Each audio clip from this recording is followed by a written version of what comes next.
السلام عليكم ورحمة الله وبركاته.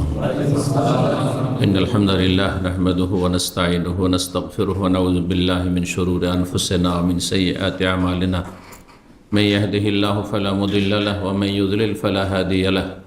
وأشهد أن لا إله إلا الله وحده لا شريك له وأشهد أن محمدا عبده ورسوله صلى الله تعالى عليه وعلى آله وصحبه وسلم تسليما كثيرا. أما بعد فإن خير الحديث كتاب الله وخير الهدي هدي محمد صلى الله عليه وسلم وشر الأمور محدثاتها وكل محدثة بدعة وكل بدعة ضلالة وكل ضلالة في النار. أما بعد فأعوذ بالله من الشيطان الرجيم. وإذ تأذن ربكم لئن شكرتم لأزيدنكم ولئن كفرتم إن عذابي لشديد. সম্মানিত দিনী ভাতৃমণ্ডলী, পর্দার আড়ালের মা এবং বোনেরা, আল্লাহ রাব্বুল আলামিনের প্রশংসা এবং প্রিয় রাসূল সাল্লাল্লাহু আলাইহি ওয়াসাল্লামের উপর সালাত ও সালামের পর আজ বৃহস্পতিবার 19 জমাদাল উলা 1446 হিজরি মোতাবেক 21 নভেম্বর 2024 আমাদের ধারাবাহিক সাপ্তাহিক যে বিষয়ভিত্তিক আলোচনা প্রতি বৃহস্পতিবার হয়ে থাকে, আজকের বিষয়বস্তু আকিকার মাসাইল বা আকিকার বিধিবিধান। গত একটি আলোচনা করেছি নবজাতক শিশু সংক্রান্ত যেসব মাসাইলগুলি রয়েছে, প্রায় যেসব গুরুত্বপূর্ণ বা অধিকাংশ যে মাসাইলগুলি যেগুলির সম্মুখীন আমরা হয়ে থাকি, সাধারণ মুসলিম ভাই বোনেরা হয়ে থাকেন, সেগুলি নিয়ে বিস্তারিত আলোচনা করা হয়েছে। আর আজকে তারই একটি অংশ যেটা বিস্তারিত আলোচনার দাবি রাখে, যার ফলে পৃথক করে সেটাও আগের আলোচনারই একটি অংশ। কারণ নবজাত শিশুর বিধিবিধান বা মাসাইলের একটি গুরুত্বপূর্ণ মাসআলা হচ্ছে যে নবজাতকের জন্য, ছেলে হোক অথবা মেয়ে হোক, আকিকা করা। এই আকিকার মাসাইল আমার সামনে 20টি মাসআলা রয়েছে। ইনশাআল্লাহ তাআলা সংক্ষেপে আপনাদের সামনে যথাসাধ্য আমাদের যে সময় রয়েছে নির্ধারিত, তাতে পেশ করার চেষ্টা করব। আল্লাহ রাব্বুল আলামিন যেন আমাদেরকে বিশুদ্ধ জ্ঞান দান করেন এবং বিশুদ্ধ সহিশুদ্ধ আমলের তৌফিক দান করেন, আর সেদিকেই আমাদের সকলকে ভালো পথে আহ্বানের তৌফিক দান করেন। আকিকা আল্লাহ রাব্বুল আলামিনের শুকরিয়া আদায় করা। যেহেতু আল্লাহ রাব্বুল আলামিন তিনি আপনাকে বহু মানুষের মধ্য থেকে মনোনীত করেছেন একটি সন্তান দিয়ে, ছেলে হোক অথবা মেয়ে হোক, সুতরাং এটি শুকরিয়ার দাবি রাখে যে আল্লাহর দানে আপনি শুকরিয়া আদায় করবেন। আর আল্লাহর শুকরিয়া, যে কোনো নিয়ামতে শুকরিয়া আদায় করলে সে নিয়ামত আপনার স্থায়ী হবে, তাতে আপনি লাভবান হবেন, দিন দুনিয়ার কল্যাণ হবে, বরকত হবে। Wise তাআযানা রাব্বুকুম line শাকারতুম লাযিদান্নাকুম। আল্লাহ রাব্বুল আলামিন সূরা ইব্রাহিমে ইরশাদ করেছেন যে মহান আল্লাহর ঘোষণা, তোমাদেরকে তিনি স্বয়ং জানিয়ে দিচ্ছেন, তাআযানা রাব্বুকুম, আল্লাহ তোমাদেরকে জানিয়ে দিচ্ছেন ঘোষণা করে যে লাইন শাকারতুম, তোমরা যদি আল্লাহর শুকরিয়া আদায় করো, কৃতজ্ঞতা প্রকাশ করো, তাহলে লাযিদান্নাকুম, অবশ্যই আমি তোমাদের নিয়ামতকে বৃদ্ধি করব। সব দিক থেকে বৃদ্ধি করবেন আল্লাহ রাব্বুল আলামিন। জি, আপনার আরও ছেলেমেয়ের প্রয়োজন, ছেলে মেয়ে দেবেন, এটাও বৃদ্ধি। হ্যাঁ, আর যদি মনে করেন আজকালকার মতো ছেলে মেয়ে নেওয়ার ক্ষেত্রে কৃপণ অধিকাংশ মানুষ, শুধু না মুসলিমরাও, পয়সার ক্ষেত্রে লোভ সামলাতে পারেন না। গোটা পৃথিবী যদি দিয়ে দেওয়া হয়, তার বলে আর এক পৃথিবী দরকার, যেমন নবী করিম সাল্লাল্লাহু আলাইহি ওয়াসাল্লাম। কিন্তু পৃথিবী, এটা একটা পৃথিবী, দুনিয়ার একটা নিয়ামত। হ্যাঁ, এটা দুনিয়ার নিয়ামত, হ্যাঁ, সন্তান সন্ততি, জনবল, কিন্তু না, পয়সা চাই, শুধু পয়সা আর ক্ষমতা চাই না। যদি ছেলে মেয়ে আজকালকার লোকেরা চাই না, কারণ কাফেরদের দ্বারা প্রভাবিত, কাফেরদের মানসিক গোলামের শিকার। কাফেররা বাচ্চা নেয় না, হ্যাঁ, আমরাও বাচ্চা নেব না।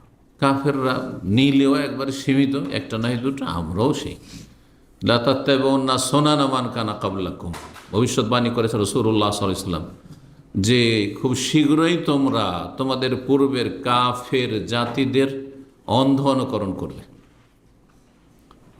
প্রতিটি পদে পদে এমন কি তারা যদি কোথাও সান্ডা দবের গর্তে ঢুকে তোমরা ঢুকে পড়বে না বুঝে, আর তাই করেছে। দেখেন যে মুসলিমরা কাফেরদের সংস্কৃতি সভ্যতা ছাড়া অন্য কোনো পথে চলছে না, চলে না। একমাত্র হাজারে একজন পাবেন হয়তো যারা দিনকে আগলে ধরা আপনার চেষ্টা করে যাচ্ছে। শতকরা বললেও হয়তো ভুল হবে, সেই জন্য বলছি। জি, কারণ যারা ধরেন ইসলাম পালন করেছে শতকরা হারে আসবে, তারা আংশিক ইসলাম পালন করছে, ব্যক্তি জীবনে কিছু ইসলাম পালন করছে, আর পারিবারিক ক্ষেত্রে সীমিত আকারে, বিয়ে শাদীর ক্ষেত্রে নয় হয়তো, আর রুজি রোজগারের ক্ষেত্রে নয় হয়তো, আংশিকভাবে। আর বাকি জীবনে বিভিন্ন পাপে জড়িয়ে থাকা, যে পাপগুলি কাফেরদের ঘরে হচ্ছে, কাফেরদের জীবনে হচ্ছে, সেই সব পাপে জড়িয়ে থাকা, পাপে ডুবে থাকা চলছে, নামাজও পড়ছে, আর তারপরে ওই সব পাপগুলি করেছে, এগুলো কাফেররা করে থাকে। তো এই জন্য বলছি যে হাজারে একজন পাওয়া মুশকিল এরকম স্বচ্ছ। আল্লাহ হেফাজত করুন এবং মুসলিম জাতিকে বুঝার তৌফিক দান করুন যে তাদের সম্মান, ইজ্জত দুনিয়া আখিরাতে রয়েছে আল্লাহর দিনকে আঁকড়ে ধরায়। ইসলামে সম্মান রয়েছে। নাহনু কওমুন আযযানা আল্লাহ বিল-ইসলাম। ওমর খাত্তাব রাদিয়াল্লাহু বলছেন, আমরা এমন জাতি, আমাদের কি আল্লাহ, আমরা কিছুই ছিলাম না, বেদুইন ছিলাম, আমরা ওই বকরি ছাগল নিয়ে ছিলাম। জি, মরুভূমির বাসিন্দা ছিলাম। আযযানা আল্লাহ বিল-ইসলাম, আমাদের কোনো রাষ্ট্রীয় ক্ষমতা ছিল না, গোত্রীয় শাসন ছিল। এটা বংশের একজন সর্দার কাবিলা, ব্যাস। আল্লাহ আমাদেরকে সম্মানিত করে, শক্তিশালী করেছে ইসলাম দিয়ে।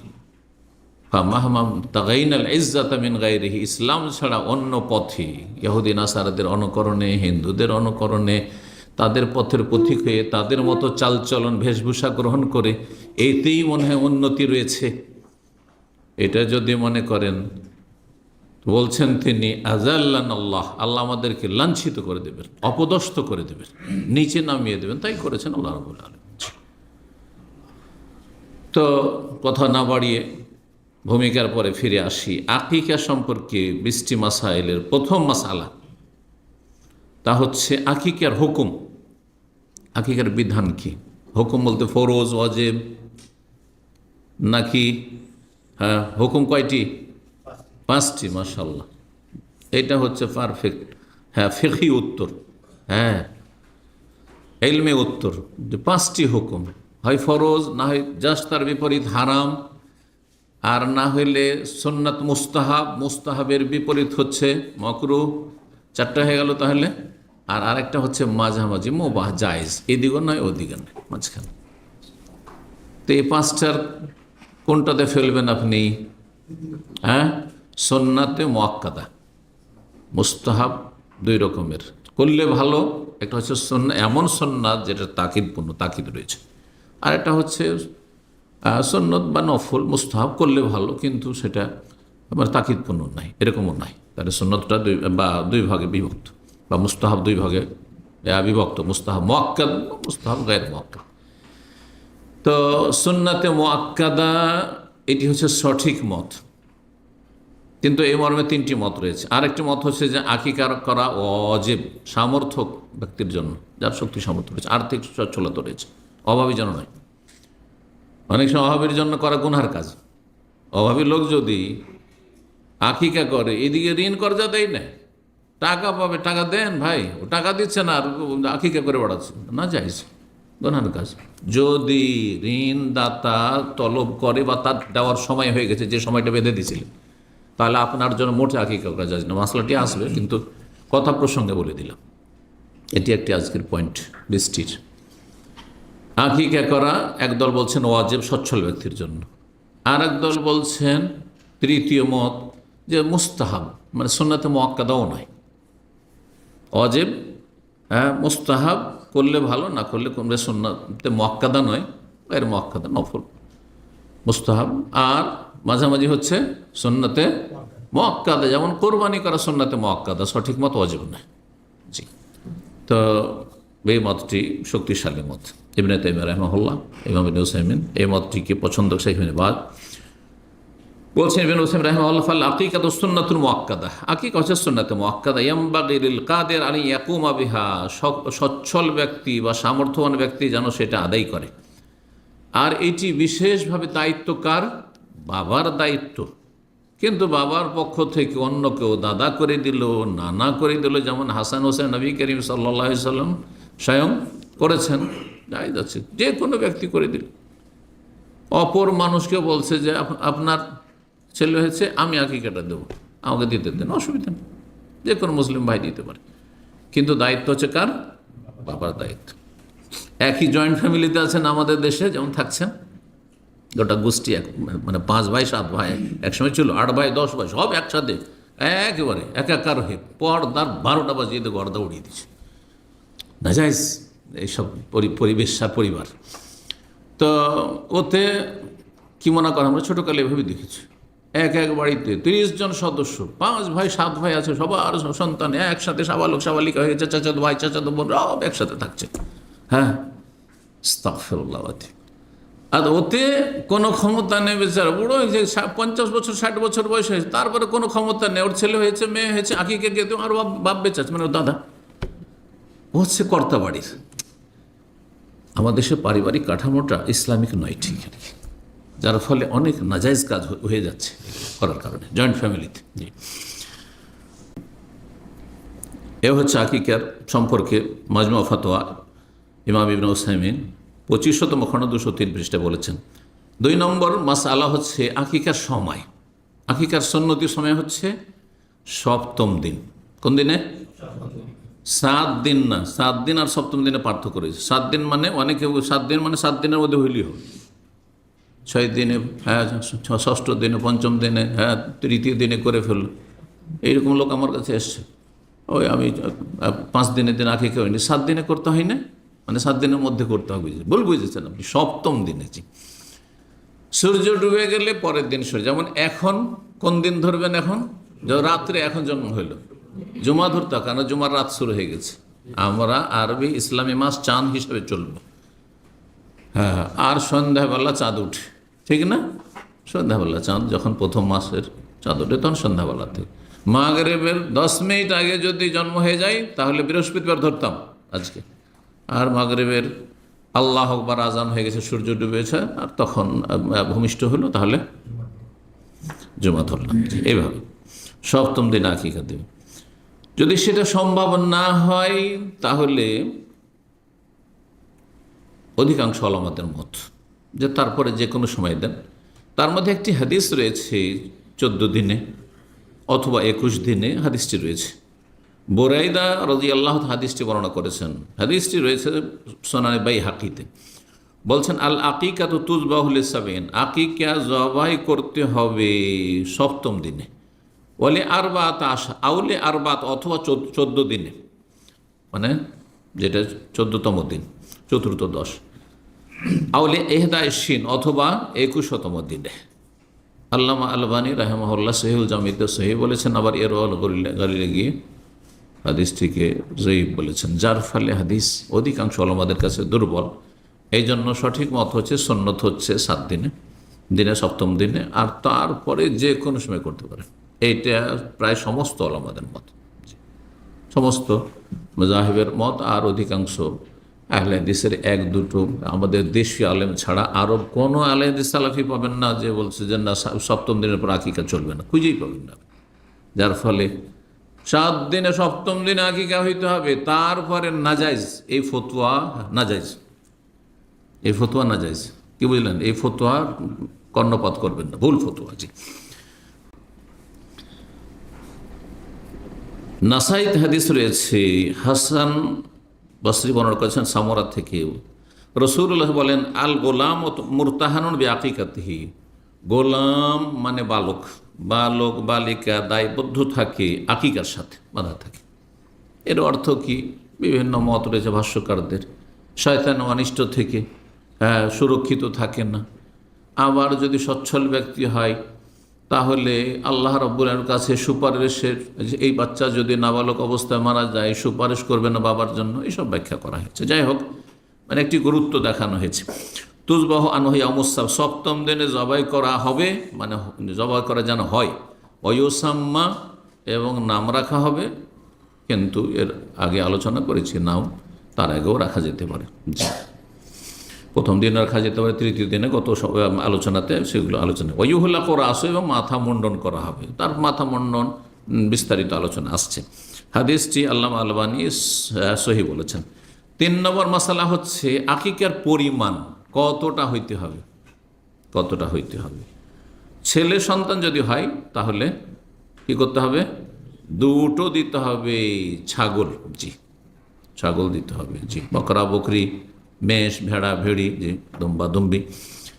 আর যদি কন্যা সন্তান হয় তাহলে 1টি, কারণ মা আয়েশা রাদিয়াল্লাহু তাআলা আনহা থেকে বর্ণিত হাদিস রয়েছে সুনান ইবনে মাজায়, বলছেন তিনি আমারানা রাসূলুল্লাহ সাল্লাল্লাহু আলাইহি ওয়াসাল্লাম, রাসূল আমাদেরকে নির্দেশ দিয়েছেন আর নাউক কানিল গোলামে, গোলামের জন্য আমরা আকিকা করি শাতাইনে, 2টো ছাগল। ছাগল হাদিসে যেহেতু শাতুন বকরি এসছে, এই জন্য অনেক ওলামারা বলছেন যে বকরা বকরি করাটা আপনার মেষের চাইতে ভালো, মানে ভেড়া ভেড়ির চাইতে, কিন্তু জায়েজ আছে। ওয়ানিল জারিয়াতে শাহ, এবং কন্যা সন্তানের পক্ষ থেকে 1টি বকরি। আল্লামা আলবানী হাদিসটিকে সহিহ ইবনে মাজাহ সহি বলেছেন। 4 নম্বর মাসআলা, যে ছেলে সন্তানের জন্য আর মেয়ে সন্তান, তাই না, সন্তান 2 রকম। ছেলে সন্তানের জন্য বকরি পাঠি জবাই করতে পারবেন কিনা, আর মেয়ে সন্তানের জন্য পাঠা খাসি জবাই করতে পারবেন কিনা, নাকি যেহেতু ছেলে সন্তান সেই জন্য পাঠাই হইতে হবে, খাসি হইতে হবে, আর মেয়ে সন্তান সুতরাং বকরা নয় বকরি হইতে হবে, এমন মশলা আছে না? এমন মশলা নেই, সবটাই চলবে। এই মর্মে উম্মে কুরজ রাদিয়াল্লাহু তাআলা আনহা থেকে হাদিস বর্ণিত হয়েছে, তিনি বলেন যে তিনি রাসূলুল্লাহ সাল্লাল্লাহু আলাইহি ওয়াসাল্লাম বলতে শুনেছেন আনিল গোলামে শাতানে, বালক ছেলে সন্তান 2টো বকরির কথা বলেছেন, জি। ওয়ানিল জারিয়াতে শাতুন লা ইয়াযুররুকুম যুকরানান কুননা আমিনাসা, তোমাদের কোনো ক্ষতি নাই যে ছেলে সন্তান হোক মেয়ে সন্তান হোক, আর সেই ক্ষেত্রে পাঁঠা হোক আর পাঁঠি হোক, কোনো অসুবিধা নেই। হাদিসটি আবু দাউদ রয়েছে, আল্লামা আলবানী হাদিসটিকে সহি বলেছেন সহিউল জামে আস-সগীরে। 5 নম্বর মাসআলা, সেটা হচ্ছে ছেলে সন্তানের জন্য কয়টি আকিকা বলা হলো?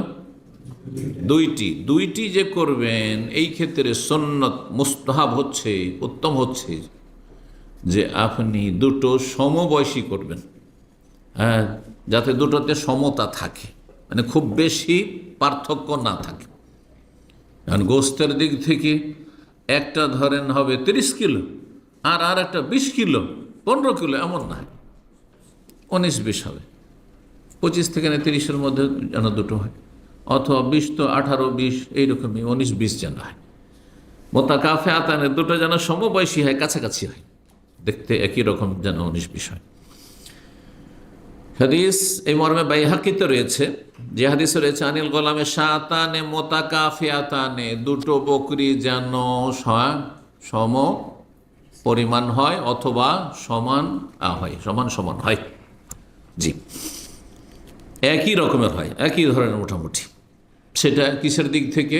গোস্তের পরিমাণের দিক থেকে, সৌন্দর্যের দিক থেকে ইত্যাদি, রঙের দিক থেকে কোনো জরুরি নাই, জি, বা কোনো সুন্নত নাই। হাদিসটি আল্লামা আলবানী সহি বলেছেন, বাইহাকিতে হাদিসটি রয়েছে। 6 নম্বর মাসআলা, জি মাসলা, যদিও মাসলা এসে গেছে এটা, তারপরে মাসালা আলাদা করে বর্ণনা করেছেন হালি ইয়াজুজু যাবহু শাতিন ওয়া না, মাসালা এটা বলা হয়নি। মাসলা যেটা বলেছি আমরা সেটা হচ্ছে যে ছেলে সন্তানের পক্ষ থেকে বকরি জবাই করতে পারবেন, আর মেয়ে সন্তানের পক্ষ থেকে বকরা জবাই করতে পারবেন, ঠিক না? এখন মাসলা হচ্ছে যে একজন হয়তো অভাবী, ও 2টো দিতে পারবে না, ছেলে সন্তান হয়েছে, তাহলে একটা দেওয়া চলবে কি না? চলবে, জি। এই ক্ষেত্রে আপনি কষ্ট করে ঋণ কর্জা করে আর আপনার সংসার চালানো মুশকিল হচ্ছে, এদিকে এই মাসে আমি বাপ মাকে খরচ দেওয়া জরুরি ছিল, দিতে পারলাম না, কি কারলাম সেজন্য, এগুলো জরুরি কাজ ছিল, সেগুলো বাদ দিয়ে 2টো ছাগল দিতে যাবেন না, করবেন না। আপনি যদি আপনি পারেন আপনার সচ্ছলতা অনুযায়ী তাহলে করবেন, না হলে 1টি যথেষ্ট। একটি যথেষ্ট। ইবনে উসাইমিন রাহিমাহুল্লাহ বলছেন, ফাইনাল্লাহ মেজিদুল ইনসান ইল্লা শাতান ওয়াহিদা, কোনো ব্যক্তি যদি একটি ছাগল পায়, মানে একটি ছাগল তার আছে, একটি ছাগলের পয়সা আছে, আজ যথেষ্ট হয়ে যাবে। ও হাসাল বেহাল মাকস, উদ্দেশ্য হাসিল হয়ে যাবে। লাকিন ইযা কানা কাদ আগনাহু, তবে আল্লাহ যদি তাকে সচ্ছল করেন, ফালিসনাতান আফজাল, দুটো হচ্ছে বেশি উত্তম, দুটো বেশি উত্তম। কারণ নবী সাল্লাল্লাহু আলাইহি সাল্লাম থেকে হাদিস রয়েছে, নাসাই তো রয়েছে দুটো দুটো করে করেছেন, আর আবু দাউদে রয়েছে একটি করে, কিন্তু ঘটনা একটি, যার ফলে হাসান হোসেনের ঘটনা। তো এই ক্ষেত্রে তো দুই রকম তো হওয়ার কথা না। এই জন্য ওলামারা বলেছেন যে দুইটি করেই করেছিলেন, এটাই বেশি সহি হাদিস। কিন্তু আরেকটি হাদিস আছে, এটি জয়ীফ নয়। যদি দুটোই সহি হয় আর একটি বেশি সহি হয়, তো যেটা কম সহি, যদিও সহি হাদিস সনদের দিক থেকে, সেটাকে সাজ বলা হয়, মানে পরিত্যাগ। তারপরেও জায়েজ আছে যাদের অভাব আছে তাদের জন্য। আশরাহুল মুমতে 7ম খণ্ডে তিনি এই মাসলাটি আলোচনা করেছেন। এক কথায় অভাব লোকদের জন্য যে করতে পারবে, কিন্তু একটি পারবে, ছেলে সন্তান হয়েছে, হ্যাঁ জমজ সন্তান হয়েছে, একটা একটা করে পারবে, 4টা পারবে, ধর দুটো ছেলে হয়ে গেছে, তো কি করবে 4টা? না না না, আপনি এত কষ্ট করে করবেন না, আপনি দুটো দেন, দুটো ছেলে। জি, পারবেন না, দিয়েন না।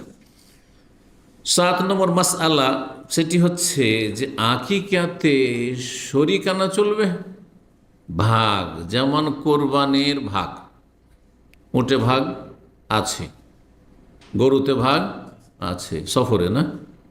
এই ফতোয়া 1400 বছর ইতিহাসে ছিল না, এটা শুধু বাংলাদেশে এই 4জনও বলে বেশি হবে, মানে 1জন 2জন বলেছে, হ্যাঁ একই সংগঠনে, তার সাথে যারা আছে 2-1জন ব্যাস। আর এইগুলোকে যদি আলেম বলেন তো ঠিক, এগুলো মানে আলেম মানে শরীয়তের ভাষায় যারা আলেম, সেখানে বাজ ইবনে উসাইমিন, হ্যাঁ আলবানি, এরা হচ্ছে আলেম। আপনি যদি বলেন যে আমাদের ইন্ডিয়া বাংলাদেশে এরকম আলেম, এগুলো আলেম, তাহলে ওই কামেল টাইটেল পাস করলে আলেম আর দৌড়া পাস করলে আলেম। জি না না, এই ভাষাগুলো নাই, আসলে এই উক্তির কোনো মূল্য নেই। জি, যেই উক্তি 1400 বছর ইতিহাসে হানাফি মজহাবের যারা আইম্মা, আবু হানিফা, আবু ইউসুফ মোহাম্মদও বলেননি, শাফি মজহাবের যারা আইম্মা, ইবনে হাজার, ইমাম নওয়ী, আর তারপরে তার আগে ইমাম শাফি, আর ইমাম শাফির ছাত্র তারাও বলেননি, আর ইমাম আহমদ বিন হাম্বাল আর তার অনুসারী যত আইম্মায় হানাবেলা রয়েছেন তারাও বলেননি, আর তারপরে ইমাম মালিক এবং তার মজহাবের যে বড় বড় আইম্মা রয়েছেন তারাও কেউ বলেননি। আহলে হাদিসের বিশিষ্ট উলামা কেরাম, ইবনে তাইমিয়া আর ইবনুল কাইয়িম, শেখ আলবানী, শেখ ইবনে বাজ, ইবনে উসাইমিন, তারাও বলেননি। আর আপনি এক ফতোয়া দেবেন আর ওটাকে চালিয়ে দেবেন বাজারে, এটা ঠিক নয়, আসলে ঠিক নয়। সুতরাং এই ফতোয়াতে আপনারা দ্বিধাগ্রস্ত হবেন না। এই ফতোয়া হচ্ছে সাজ ফতোয়া, বিরল ফতোয়া। ভাগ চলবে না কিসে? কোরবানিতে। এটা বিরল ফতোয়া, সাজ ফতোয়া। সাজ ফতোয়া ছেড়ে দেওয়া ফরজ। যেমন শেখ আলবানী রাহিমাহুল্লাহর কিছু কিছু বড় আলেমেরও সাজ কিছু মানে বিরল ফতোয়া আছে, ছেড়ে দেওয়া জরুরি। তার ফতোয়া হচ্ছে যে মহিলাদের গোলাকার কোনো অলঙ্কারই চলবে না। যদি আজকাল মহিলাদেরকে বলেন হ্যাঁ বিয়ে করতে গিয়ে তোমার গোলাকার চলবে না, তাহলে আপনাকে কেউ বিয়ে করবে না। আর ঘটেছে, আলহাসা একজন সৌদি আমাদের ইসলামিক সেন্টারের মেম্বার ছিলেন এক সময়, 2000 সালে 99-এ কয়েক বছর ছিলেন উনি প্রথম দিকে। তো উনি শেখ আলবানীর এবার অন্ধ মুকাল্লিদ ছিলেন এই মাসলায়, বিশেষ করে যে না জাহাব মোহাল্লাক চলবে না, গোলাকার চলবে না। তো আর আরও মহিলার তো অলঙ্কার তো বুঝতে পারেন যে মাথাতে পামে তো অলঙ্কারের তার ঢাকা থাকে, হ্যাঁ বিয়ের দিনে বিশেষ করে। তো বলেছে তোমার চুড়ি চলবে না, হ্যাঁ তোমার মালা চলবে না, কারণ হাফ মহল্লা গোলাকার এটা চলবে না। তালাক নিয়ে চলে গেছে। তারপরে অনেক দিন ও স্ত্রী বউ খুঁজেই পায়নি, তারপরে পেল কিনা আর কোনো যোগাযোগ, বুঝতে পারছেন? তো ওইটাই বললাম যে এটা একটা অভিজ্ঞতা, বাস্তব অভিজ্ঞতা। যদি এই ফতোয়া আপনি বলেন যে আমি বিয়ে করবো এই শর্তে যে চুড়ি পরা চলবে না, মালা পরা চলবে না, এইসব নেকলেস চলবে না, তাহলে হ্যাঁ বাংলার জমিনে কোনো মহিলা মনে হয় খুঁজে পাবেন না। হ্যাঁ ইউরোপে পেতে পারেন আপনি, হ্যাঁ জি ইউরোপে গিয়ে পাবেন, তা বাঙালি জাতি পাবেন না আপনি। পাবেন, হয় ইউরোপিয়ান পাবেন, কারণ ওরা খেতে যেটা জানি আমি পৃথিবী সম্পর্কে ওই সব ধারে না।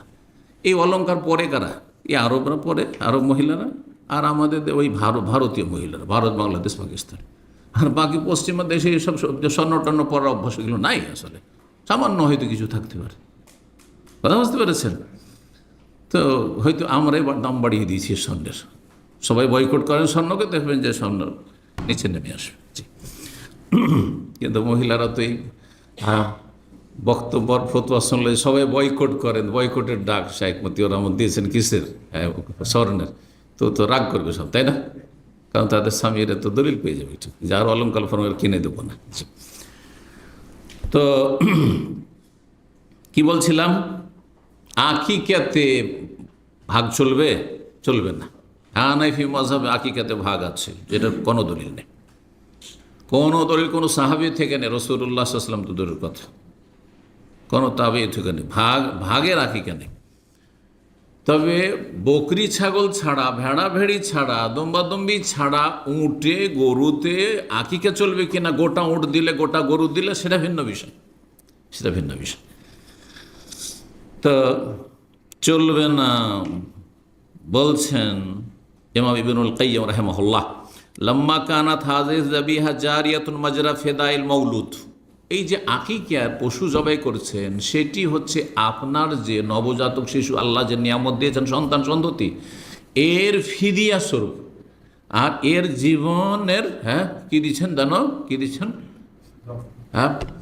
আপনি মুক্তিপণ দিচ্ছেন রবকে, যে আল্লাহ আমার ছেলেটাকে হেফাজত করো তোমার রাস্তায়। এই ছেলের হেফাজতের জন্য কি করছি আমি? এরা জবাই করে আমি গরিব মিসকিনকে খাওয়াবো, আত্মীয় স্বজনকে খাওয়াবো, মুসলিম ভাই বোনদেরকে খাওয়াবো, নিজেরা খাবো। ফিদিয়া। যেমন ইসমাইল আলাইহিস সালামকে আল্লাহ মুক্ত করার জন্য কি করেছিলেন? আকাশ থেকে, জান্নাত থেকে ফাদাইনাহু বিযিবহিন আযীম, একটি দম্বা পাঠিয়ে ফিদিয়া, আল্লাহ ফাদাইনাহু বলেছেন, ফিদিয়া। আর ফিদিয়ার জন্য গোটা একটা আপনার ছেলে বা মেয়ের জন্য কমপক্ষে কি লাগবে? একটা ছাগল লাগবে, একটা জীব লাগবে, একটা গরু লাগবে, একটা উট লাগবে কমপক্ষে, তাই না? ফিদিয়া হবে, একটা অংশ দেওয়া হবে। যে 7 ভাগ গরুর করলাম, 7 ভাগ উটের করলাম, তার একটা পা, হয়ে গেল 7 ভাগ, মানে একটা পা ধরেন একটা বাচ্চার পক্ষ থেকে, আর একটা পা আরেক বাচ্চার পক্ষ থেকে, আরেকটা পা আরেকটা বাচ্চার পক্ষ থেকে, মেরুদণ্ডটা আরেকটা বাচ্চার পক্ষ থেকে, চলবে? ফিদিয়া হবে না, এইভাবে ফিদিয়া হবে না। এই কথাই বলছেন ইমাম ইবনুল কাইয়্যিম রাহিমাহুল্লাহ, বিশিষ্ট ছাত্র তিনি শাইখুল ইসলাম মুজাদ্দিদ ইবনে তাইমিয়া রাহিমাহুল্লাহ। জি। তো তিনি বলছেন, যেহেতু এটি ফিদিয়া নবজাতকের জন্য, কান আল মাশরুফি দামান কামেলা, সুতরাং শরীয়ত সম্মত বিধান হচ্ছে যে পূর্ণ জীবের, পূর্ণ প্রাণীর রক্ত প্রবাহিত করতে হবে। লেতাকুনা নাফসু ফিদায়ে নাফসিন, যাতে করে একটি প্রাণ আরেকটি প্রাণের বিনিময় হয়। ওয়াইদান ফালাউ সাহাফি আল ইশতারাক লামা হাসাল মাকসুদ মিন ইয়াকাদ্দাম আনিল ওয়ালাদ ফাইনা ইয়াকাদ তাকাওয়ান ওয়াহিদিন, রক্ত প্রবাহিত করা একটি জীবের করলেন আপনি, তো একটি জীবের রক্ত প্রবাহিত করে আপনি 7টা ছেলে মেয়েরা, আপনার 5 ভাই আছেন আর আমাদের বোনেরা আছে, তাদের ছেলে মেয়ে মিলিয়ে 7টা হয়ে যাচ্ছে, দিচ্ছেন, তো রক্ত প্রবাহিত করা হলো না আপনার বাচ্চার পক্ষ থেকে? আংশিক হলো না কাজ। একজনের পক্ষ থেকে, একটা বাচ্চার পক্ষ থেকে রক্ত প্রবাহিত করা হলো, কারণ একটা প্রাণী। আর ওয়াইয়াহসুলুল বাকিল আওলাদ ইখরাজুল লাহমি ফাকাত, আর অন্য যে আর 6 জন, তাদের পক্ষ থেকে শুধু গোস্ত হলো, 10 কিলো করে গোস্ত হলো, ভাগাতে 20 কিলো করে গোস্ত হলো না হয়। জি, এরকম হলো। ওয়াল মাকসুদ, অথচ আকিকার লক্ষ্য উদ্দেশ্য হচ্ছে নাফসুল ইরাক আনিল ওয়ালাদ, এই যে নবজাতক শিশু, এই শিশুর পক্ষ থেকে রক্ত প্রবাহিত করা আল্লাহ সন্তুষ্টির জন্য। জি। সুতরাং এটি কি প্রমাণ করে?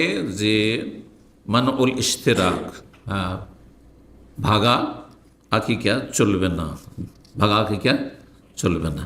কিন্তু এই বিষয়টি কোরবানির ক্ষেত্রে নেই। কোরবানির ক্ষেত্রে আপনি কারো পক্ষ থেকে, আপনি এইটা একজনের পক্ষ থেকে আপনি ফিদিয়া হিসাব করছেন, সুতরাং ভাগা রয়েছে, সেখানে শরীকানা রয়েছে। জি। 8 নম্বর মাসালা, মাসলা হচ্ছে যে আকিকার জন্য কি ছাগল, দুম্বাদুম্বি, ভেড়া ভেড়ি হইতে হবে, নাকি এছাড়াও গরু, গাভী দিয়ে অথবা ওঁট দিয়ে চলবে? এই বিষয়ে ফোকাহাদের ইখতলাফ রয়েছে। ভাগ চলবে না, কিন্তু হয়ে গেল ভাগের মশলা 7 নম্বর মশলা। 8 নম্বর মশলা যে ভাগ নয়, গোটাই দেবো, কিন্তু আমি ওঁট দেবো, গোটাই দেবো কিন্তু গরু দেবো। কেন বাংলাদেশের মানুষ গরু পছন্দ করে না খাসি পছন্দ করে? গরু। হ্যাঁ, কারণ গরু না খেলে তো পাক্কা ইমানদার হয়ে যাবে না তো। হ্যাঁ, গরু খাওয়া মানে হিন্দুদের সাথে পার্থক্যটা হইল। অথচ নবী সাল্লাল্লাহু আলাইহি ওয়াসাল্লাম বলছেন যে কাফেরের সাথে পার্থক্য হচ্ছে সালাত, নামাজ পড়বে না, নামাজ পড়ে পার্থক্য দেখাইতে হবে, এইটা করবে না। ও গরু খেয়ে পার্থক্য দেখাবে যে আমরা গরু খাই, ওরা গরু খাই না। দেখো আমরা মুসলিম।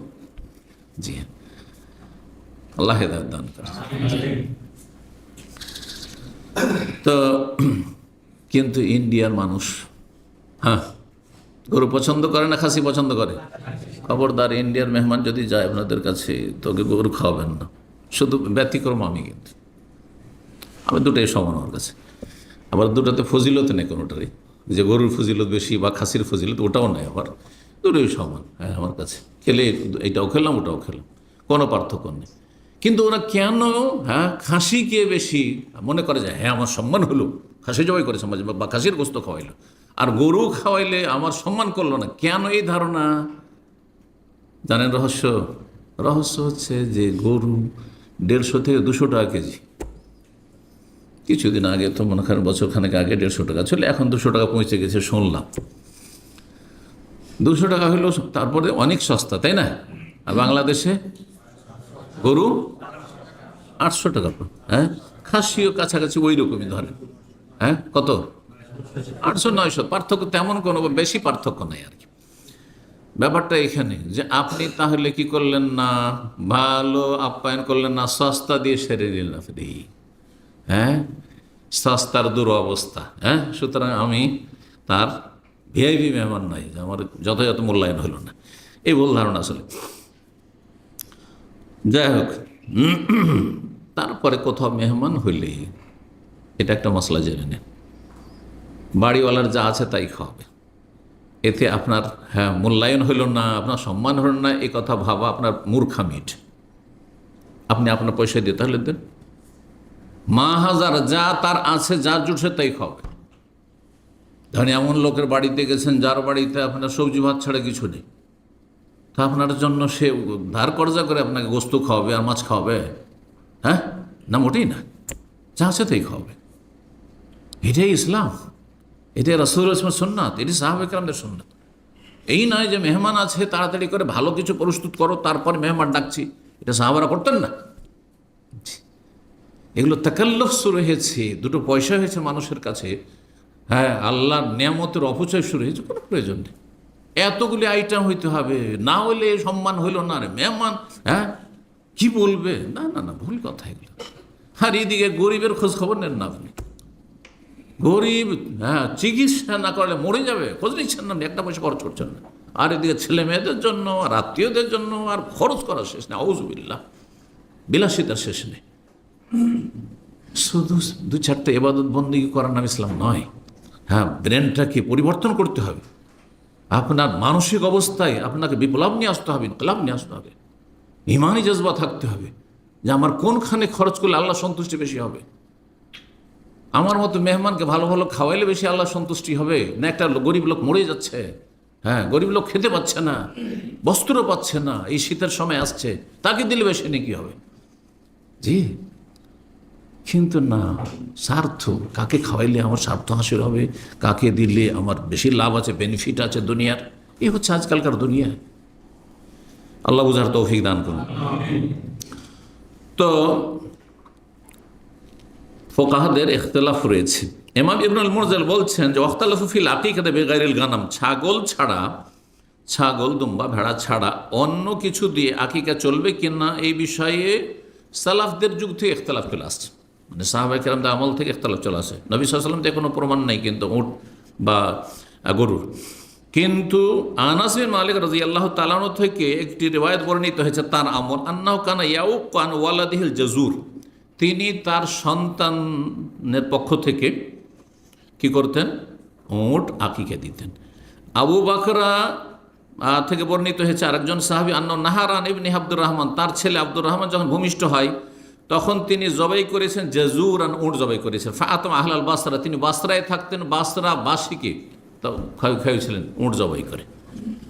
ছাগল দিয়ে গোটা শহরের লোককে খাওয়ানো যাবে না। আজকালকার মতো শহর ছিল না, তখনকার বাসরা শহর আজকালকার একটা মহল্লা সমান নয়। আল খালি যে মহল্লা, ছোট্ট একটা মহল্লা সমান নয়, এর চাইতে ছোট। তখনকার শহর মানে 25-50টা লোক বাস করে। আমার দেশের গ্রামে অন্তত এক একটা গ্রামে 500 থেকে 1000 বা তারও বেশি ঘরবাড়ি রয়েছে। জি, আর তারও বেশি মানুষ বাস করে। তো তারপরে হাসান বসরি থেকে বর্ণনা করেছেন যে আনাস বিন মালিক কি করতেন, তার ছেলের উট জবাই করে আকিকা দিতেন। আর আবু বকরের কথা বর্ণনা করেছেন, ইত্যাদি সব রিওয়ায়াতগুলি রয়েছে। কিন্তু যখন আবু বকর জবাই করেন, ওয়ান কারাবাদহুম জালিকা, অন্যরা তার উপর আপত্তি করে প্রতিবাদ করেছিলেন। তাহলে বোঝা গেল যে তখনকার যুগে বিষয়টা এটা কেন করলেন? এটা আবু বকর সাহাবী করলে কি হবে, রাসূলুল্লাহ সাল্লাল্লাহু আলাইহি ওয়াসাল্লাম করেননি, তাহলে আপত্তি ছিল তখনই। জি, এই জন্য আপনি উট অথবা গরু জবাই করতে যাবেন না, কি করবেন? সুন্নাত তরিকায় ছাগলই জবাই করবেন। কিন্তু সালাফ থেকে কিছু কিছু বর্ণনা রয়েছে, এই জন্য কেউ কেউ জায়েজ বলেছেন, কিন্তু গোটা দিন।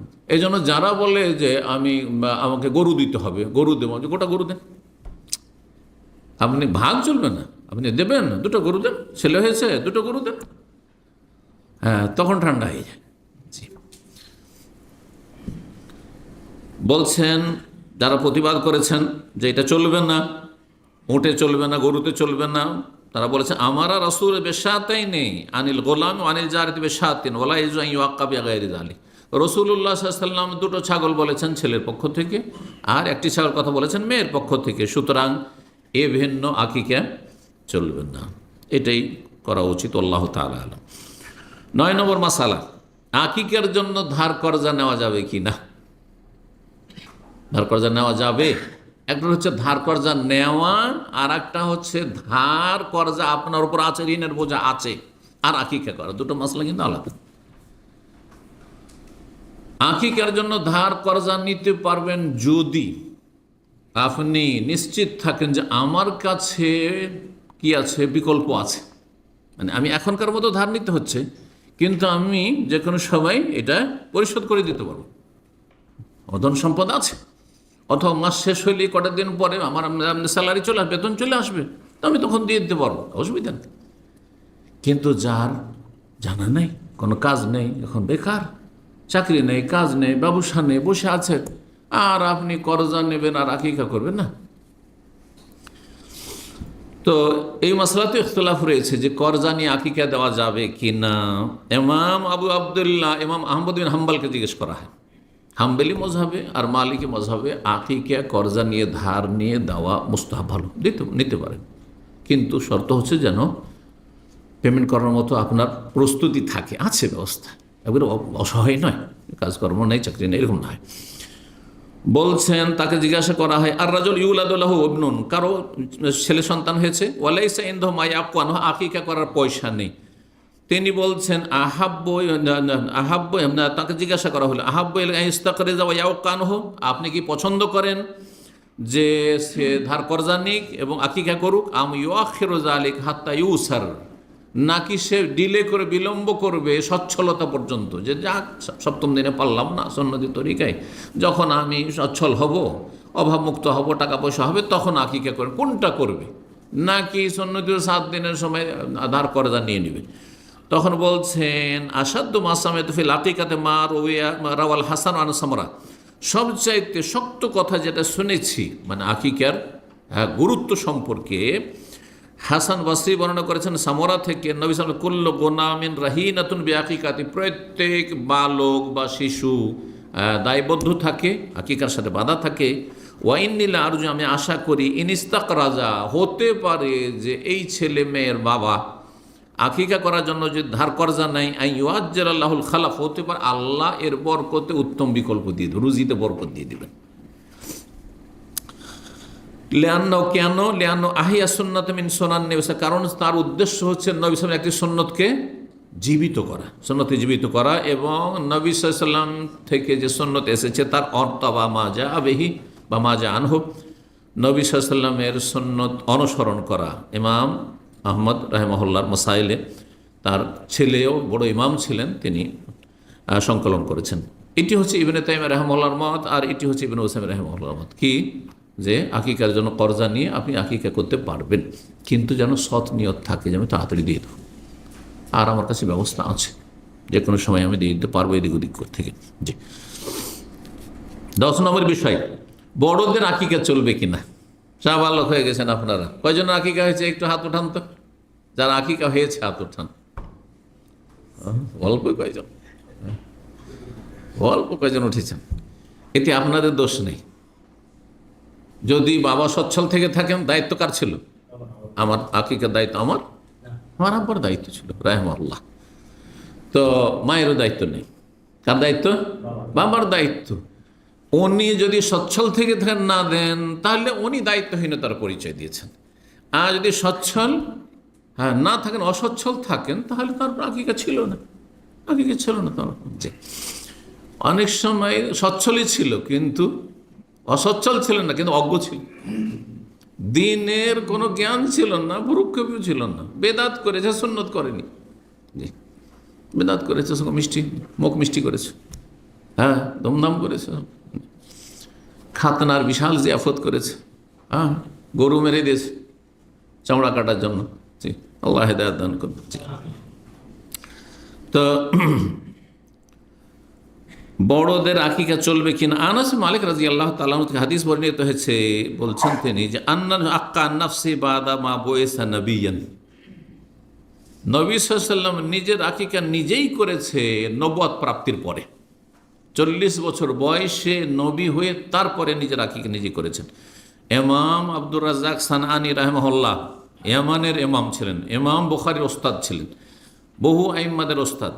তিনি মুসান্নাফ আব্দুর রাজ্জাকে হাদিসটি নিয়ে এসছেন।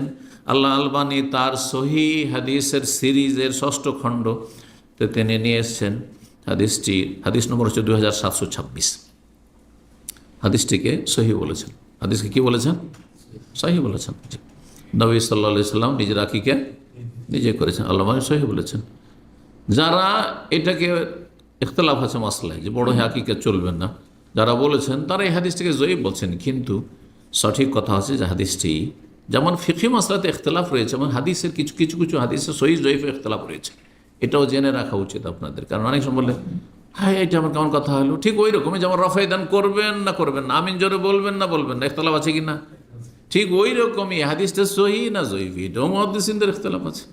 ফুকাহারা ফিকহি মাসলায় যেমন ইখতিলাফ করে, যেমন মুহাদ্দিসিন হাদিসে সহি জয়ীফও কিছু কিছু হাদিসে দ্বিমত হয়েছে, তাদের ইজতিহাদ, যার ইজতিহাদ যতদূর পর্যন্ত পৌঁছেছে, যার এলেম যতদূর পৌঁছেছে। তো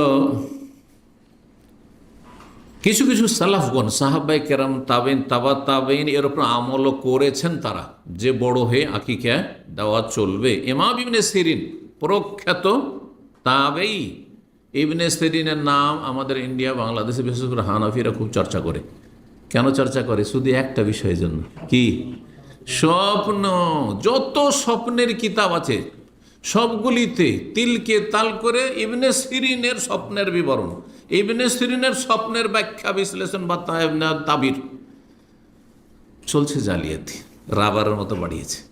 একটা দুটো কোনো বর্ণনা এসেছে, ওগুলো থেকে হাজার হাজার বর্ণনা। আজকাল ইন্টারনেটে সার্চ দিলে, শেখ গুগলে সার্চ দিলে, বুঝছেন না, শেখ গুগল বুঝেন তো, শেখ গুগলে সার্চ দিলে আমি মাঝে মাঝে দিই, তো দেখি স্বপ্ন সুবহানাল্লাহ সব ইবনে সিরিনের নামে।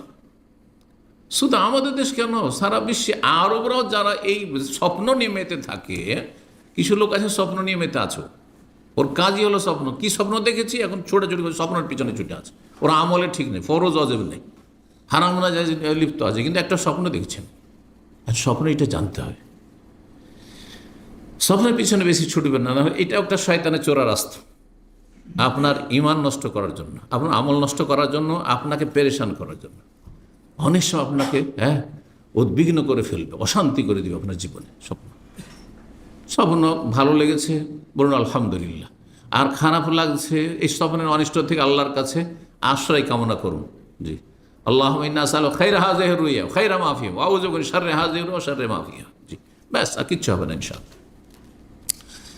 তো ইবনে সিরিন রাহিমাহুল্লাহ বলছেন, লাউ আলামু আন্নাহু লা ইউআক্কানি, আমি যদি জানতে পারি যে আমার আকিকা করা হয়নি, তাহলে এখন বলছি লা আকাকতু আন নাফসি, আমি আমার আকিকা করব, আমার আকিকা আমি করব। ইবনে সিরিন রাহিমাহুল্লাহ বলছেন। মুস্তাননাফ ইবনে আবি শাইবা রয়েছে, আল্লাহ আলবানী তার সিলসিলাতে নিয়ে এসেছেন।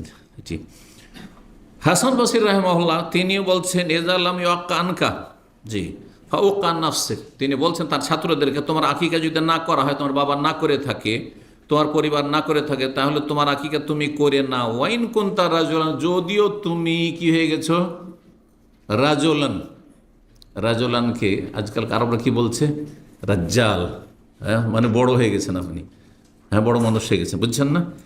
আর বাংলাদেশের আঞ্চলিক ভাষায় বেটা, এখন বেটা হয়ে গেছে, তাই না?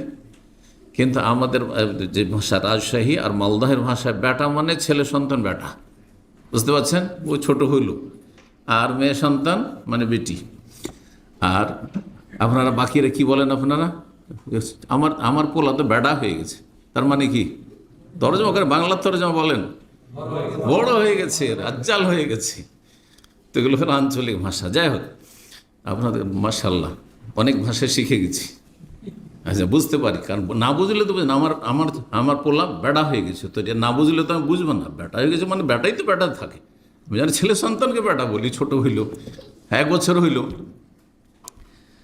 11 নম্বর মাসলা হচ্ছে বাচ্চা শিশু মাতৃগর্ভে যদি মারা যায়, কিন্তু 4 বছর হয়ে গেছে, রূহ দিয়ে দেওয়া হয়েছে, অথবা পূর্ণ হওয়ার পরে 10 মাস হওয়ার পর, ভূমিষ্ঠ হওয়ার পরে মারা গেছে, 7 দিনের আগে মারা গেছে, আকিকা করবেন কি করবেন না, এটা মাসলা হচ্ছে 10 নম্বর মাসলা।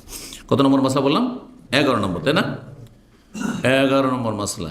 জি, তো ইবনে উসাইম রাহিমাহুল্লাহ বলছেন, ইজা ওয়ালাদাল মাউলুদু বাদা তামামে আরবাতে আশহুর, যদি কোনো শিশু ভূমিষ্ঠ হয় 4 মাস মাতৃগর্ভে পূর্ণ হওয়ার পর, মানে 4 মাস মানে 120 দিন হয়ে গেছে, তার মানে 340-এ কি হয়ে যায়, রূহ দিয়ে দেওয়া হয়, তার মানে জীবন্ত সে, হ্যাঁ, তার জীবন দিয়ে দেওয়া হয়েছে। তাহলে ফাইন্নাহু ইউআক্কানু, তাহলে তার আকিকা করা হবে, ওয়ায়ুসাম্মা, এই যে নামও রাখা হবে, কারণ হাসর মাঠে নাম ধরে, বাপের নাম ধরে ডাকা হবে। জি, নাম রাখবেন, যদিও 4 মাসের বাচ্চা, 5 মাসের বাচ্চা অসম্পূর্ণ ভূমিষ্ঠ হয়েছে, কিন্তু তার হায়াত ছিল। জি, লিআন্নাহু বাদা আরবাতাতুন ফাকফিহি রূহ ফুঁকে দেওয়া হয়েছে, ওই বাসু ইয়াউমাল কিয়ামতের দিন তাকে উঠানো হবে হাসর মাঠে, যেমন আমাকে আপনাকে উঠানো হবে, তেমন তাকে উঠানো হবে। জি, লিকাউল বাবুল মফতু, 2য় খণ্ড, 11 পৃষ্ঠা। 12 নম্বর মাসালা, আকিকা জবাইয়ের কোনো বিশেষ দোয়া আছে কি না? কোনো হাদিসে কোনো বিশেষ দোয়া নেই। ব্যাস, পশু জবাই করার জন্য কি লাগে? বিসমিল্লাহ, হ্যাঁ, আল্লাহর নাম নেওয়া ফরজ, আর আল্লাহ আকবার বলা সুন্নাত। এমনকি আল্লাহ আকবার বলা ফরজ নাই। অর্থাৎ কেউ যদি শুধু বিসমিল্লাহ বলে, আল্লাহ আকবার না বলে, তো আপনার পশু হালাল, সুন্নাত ছুটল, উত্তমের খেলাফ কাজ করলো। কিন্তু শুধু আল্লাহ আকবার বলল আর বিসমিল্লাহ বললো না, তাহলে সে ফরজ ছেড়ে দিল। জি, ওয়ালা তাকুল মিম্মা লাম ইউযকার ইসমুল্লাহ, আল্লাহর নাম উচ্চারণ করার কথা বলা হয়েছে, একটু বিসমিল্লাহ বলতে হবে। তো যাই হোক, আকিকা জবাইয়ের কোনো বিশেষ দোয়া নেই, কিন্তু একটি রিওয়ায়াত রয়েছে বাইহাকিতে, যাতে হাসান হুসেনের আকিকা সম্পর্কে একটি হাদিস রয়েছে। হাদিসটিকে কেউ জয়ীব বলেছেন, আর ইমাম নওয়াবী রাহিমাহুল্লাহ হাসান বলেছেন, অধিকাংশরা জয়ীব বলেছেন। মা আয়েশা রাদিয়াল্লাহু তাআলা বলছেন যে, আক্কা রসুল আনিল হাসান হুসেন, রাসূলুল্লাহ সাল্লাল্লাহু আলাইহি ওয়াসাল্লাম হাসান হুসেন আকিকা করলেন আর বললেন, কুলু, তোমরা বলো বিসমিল্লাহ, আল্লাহু আকবার, বিসমিল্লাহ আল্লাহু আকবার বলেন, অথবা আল্লাহু আকবার। তারপরে এটুকু তো বলতেই হবে, কিন্তু তারপরে আল্লাহু আল্লাকা ওয়া ইলাইকা হাযিহি আকিকাতু ফুলান, হে আল্লাহ, এটি তোমার সন্তুষ্টির জন্য এবং তোমার উদ্দেশ্যে, হ্যাঁ, তোমার সান্নিধ্য লাভের উদ্দেশ্যে। জি, তো তারপরে বলবে হাযিহি আকিকাতু ফুলান, এটি অমুকের আকিকা। এই যে না উচ্চারণ করে বলা, এটা জরুরি না? কোনো জরুরি না। যেমন কোরবানির ক্ষেত্রে নাম লিস্ট করে নিয়ে আসে, আর তারপরে পড়ে, ইমাম সাহেব ছাড়া জবাই হবে না, যেন ব্রাহ্মণ ছাড়া হিন্দুদের পূজা হবে না, না না না, এগুলো নেই ইসলাম। যদি সাধারণ মানুষ আপনি নিজে আর আপনি আপনার কোরবানি জবাই করতে পারবেন, বিসমিল্লাহ আল্লাহ বলতে জানেন, বাস যথেষ্ট, আর তারপরে জবাই করেন আপনি, এটা বেশি উত্তম। নিজে হাতে জবাই করা বেশি উত্তম। সারা দিন অপেক্ষায় আছে, লাইন লেগে আছে সব, ইমাম যখন ফুরসত হবে সবগুলি জবাই করার পর আমার কাছে আসবে, না না, মোটেই অপেক্ষা করবেন না, আপনি আপনার আকিকা জবাই করুন। এইসব পদ্ধতিগুলো বাদ দেন সব। জি, তো নাম বলা মুস্তাহাব বা জায়েজ, কিন্তু নাম বলতে আমার কোনো প্রয়োজন নেই। ইন্নামাল আমাল ও বিনিয়ত, মানুষ আমল নির্ভর করে কিসের ওপর? আর নিয়ত হয় এখানে নয়। জি, কিন্তু কার আকিকা হচ্ছে যদি বলে নাই, এই হাদিসটি যারা আমলযোগ্য বলেছেন, হাসান যেমন এমন নবী বলেছেন হাজিহি আকিকা তো ফুলান, এটি অমুকের আকিকা, তাহলে ভালো। আর নাও যদি বলে তবু বিসমিল্লাহ আল্লাহু আকবার, তো আল্লাহ জানছেন যে কার উদ্দেশ্য, কার এটি আকিকা, তো জানছেন আল্লাহ রাব্বুল আলামিন। 13 নম্বর মাসলা হচ্ছে যে আকিকার গোশত কেমন করে পাক করবেন, পাক করে খাওয়াবেন না কাঁচাই বন্টন করবেন? জি, এই মাসলা। শেখ বিন বাজ রাহিমাহুল্লাহ বলছেন সাহেবুহা মুখাইয়ারুন, আকিকা করনেওয়ালা মানুষ, যে পরিবার আকিকা হচ্ছে তার স্বাধীনতা রয়েছে। ইনশা ওয়াজ্জাহ লাহমান বাইনাল আকারি ওয়াল আসহাব ওয়াল ফুকারা, যদি চাই সে গোশত কি করবে, জবাই করার পরে বিতরণ করে দেবে আত্মীয় স্বজনদের মাঝে, সাথী সঙ্গীদের মাঝে, দোস্ত বন্ধুর মাঝে, ওয়াল ফুকারা, দরিদ্রের মাঝে। আত্মীয় স্বজন মানে নিজেরা খেলেন, নিজের আত্মীয় স্বজন, আর হচ্ছে বন্ধুমহল, পাড়া প্রতিবেশী, আর আরেক দল হচ্ছে যারা অভাবী গরিব মানুষ গ্রামের, তাদেরকেও খাওয়াবেন। শুধু সচ্ছলরা না, এটা নাই, গরিবদের অবশ্যই খাওয়াইতে হবে, গরিবদেরকেও খাওয়াবেন, যেমন কোরবানিতে করে থাকেন, কিন্তু 3টা সমান সমান হইতে হবে ভাগে, এমন কোনো শরীয়ত নাই, কম বেশি হইতে পারে। তাহলে কাঁচা গোস্ত দিতে পারেন। ওয়াইনশা তাবাখাহা, যদি চাই তো পাকিয়ে নেবে। ওয়াদা ইলাইহা মান শামিল আকার ওয়াল জিরান ওয়াল ফুকারা, আর তারপরে দাওয়াত দিবেন যে আসেন আকিকার গোস্ত, আকিকার দাওয়াত খেয়ে যান, আর তার সাথে যার যেটা জুটে আর যেখানে যেটা চলে। আকিকার গোস্তের সাথে কারো জুটে তো ভাত করবে, ভাতের দেশে, আর না হলে কেউ যদি মনে করে যে রুটি। এখন বাংলাদেশে বা বাঙালি জাতি আকিকা দাওয়াত দিলে ওকে ভাত খাওয়াইতে হবে আকিকার গোস্তের সাথে, কিন্তু পাকিস্তানি রুটি। পাকিস্তান বাহারাইনে আমাদের পাকিস্তানি ভাই যে আল ফুরকান সেন্টারের, উনি জুমার দিনে দাওয়াত দিয়েছেন দুপুরবেলাতে। তো আমি জানছি যে তো পাকিস্তানি দাওয়াত মানে তো আমাকে রুটি খেতে হবে, তার রুটি খাওয়া অভ্যাস আছে আমার অবশ্য, আলহামদুলিল্লাহ। তো একসময় বেনারস জামিয়া সালেফিয়ায় থেকেছি, আবার উত্তরপ্রদেশের ওখানকার ট্রেডিশন হচ্ছে যে 50-50 খেতে হবে, নুস একটা রুটি আর তারপরে ভাত, অল্প ভাত, এটা হচ্ছে ওদের ট্রেডিশন। আর পাকিস্তানি মানে গোটা সপ্তাহ রুটি খেতে হবে, জুমার দিনে বিরিয়ানি, এটা। জি, আর সেটা নাও থাকতে পারে, হতে পারে আর কি। তো আমি আরও ভাইয়ের মানে 8-10 জনকে দাওয়াত দিয়েছে, মাশাআল্লাহ, আমাদের বাংলা ভাষাভাষী যারাই দাওয়াতি ময়দানে জড়িত, ওখানে দাওয়াত দিয়েছে, সবাই গেলাম। তো আমি তাদেরকে বলতে লাগলাম যে আজকে মনে হয় আপনাদের রুটিই খেতে হবে, কিন্তু তারপর হঠাৎ মনে পড়লো যে আজকে তো জুমা, মানে জুমা আছে, আশা করেন যে বিরিয়ানি পাবেন। কথা সত্যি, রুটিও আছে আর বিরিয়ানিও আছে। জি, যেহেতু অভিজ্ঞতা আছে, যার ফলে আগে তাদেরকে জানিয়ে দিলাম যে এখন প্রস্তুত থাকে। তারপরে দেখি যে কেউ রুটির দিকে হাত বাড়াচ্ছে না। তো বিসমিল্লাহ, আমি প্রথম রুটি খাওয়া যখন শুরু করলাম তখন সবাই শুরু করলো রুটি, সবাই দেখলাম যে রুটি খাওয়া সব শুরু করলাম, আর কিছু রুটি খেয়ে তারপরে তখন বিরিয়ানি। জি, যাই হোক, তো সেখানে বাজ রাহমাহুল্লাহ বলছেন যদি পাকশাক করে আত্মীয় স্বজনকে খাওয়ান, পাড়া প্রতিবেশী, বন্ধুবান্ধব, আর তারপরে ফকির মিসকিন, তো হাল আকিকাতুল মাশরুয়া, এটা শরীয়ত সম্মত আকিকা। আর ওয়াইহা সুন্নাতুল মুআক্কাদা, আকিকা সুন্নাত মুআক্কাদা। ওমান তারা কাহা, কেউ যদি ছেড়েও দেয় সুন্নাত মুআক্কাদা, ফালা ইসমাল, গুনাহগার হবে না। তবে আকিকার জন্য যে একটা বরকতের বিষয় ছিল আর ফায়দার বিষয় ছিল, বহুমুখী তাতে ফায়দা রয়েছে। আজকে তারপরে পয়েন্টে আকিকার লাভ কি আর হেকমত কি, তো সেগুলি থেকে বঞ্চিত থাকবে। লাভবান হয়তো ছেলের বাবা মা, তার থেকে বঞ্চিত থাকলো। লাভবান হয়তো সেই ছেলেটি, শিশু আকিকা করলে সেগুলো থেকে বঞ্চিত রাখলেন শিশুটিকে, অথচ আপনি সচ্ছল সুন্নাত মুআক্কাদায় ছেড়ে দিলেন। জি, মজমা ফাতাওয়া চতুর্থ খণ্ড 262 পৃষ্ঠা। এক কথায় আকিকার গোস্ত কাঁচাও বিতরণ করে দিতে পারেন, আবার পাকশাক করে খাওয়াইতে পারেন। জি। 14 নম্বর পয়েন্ট হচ্ছে আকিকার হেকমত, মানে রহস্য কি, কেন আকিকা দেব আমরা, তত্ত্ব কি। 1 নম্বর রহস্য, যেটা কথা প্রসঙ্গে প্রথমে ভূমিকাতে বলেছি, সেটা কি, আকিকা হচ্ছে আল্লাহর শুকরিয়া যে আল্লাহ আমাকে একটা সন্তান দিয়েছেন, একটা ছেলে দিয়েছেন, দুটো আকিকা করবো, আমি দিতে পারবো দুটো। একটা মেয়ে দিয়েছেন, কন্যা সন্তান দিয়েছেন, আল্লাহ শুকরানা আমি পেশ করবো আল্লাহর কাছে। জি। এবং এই শুকরিয়া আদায় করলে আমার ফায়দা রয়েছে, দিন দুনিয়ার ফায়দা রয়েছে, আমার ছেলের ফায়দা রয়েছে, যে আমার পরিবারের ফায়দা রয়েছে। তো একটি হেকমত। দ্বিতীয় হেকমত হচ্ছে হিরজুম মিনাশ শয়তান, শয়তান থেকে এই শিশুকে সুরক্ষিত করা। শয়তান বড় ধরনের ক্ষতি করতে পারবে না। শয়তান সবচেয়ে বড় ক্ষতি করে যে আপনার ছেলে মেয়েকে বা আপনাকে গুমরাহ করে দেয়। হয়তো আকিকা করলেন না, যার ফলে শয়তান এমন সুযোগ পেয়ে গেল, যেহেতু সে প্রোটেক্টেড নাই, মানে সুরক্ষিত নয়, যার ফলে হয়তো তার ইমানের আক্রমণ করে দিল, তাকে নাস্তিক বানিয়ে দিল, তাকে কাদিয়ানি বানিয়ে দিল, তাকে জঙ্গি বানিয়ে দিল, তাকে আপনার বিদাতি বানিয়ে দিল, তাকে মাজার পূজারি বানিয়ে দিল, গুমরাহ করে দিল।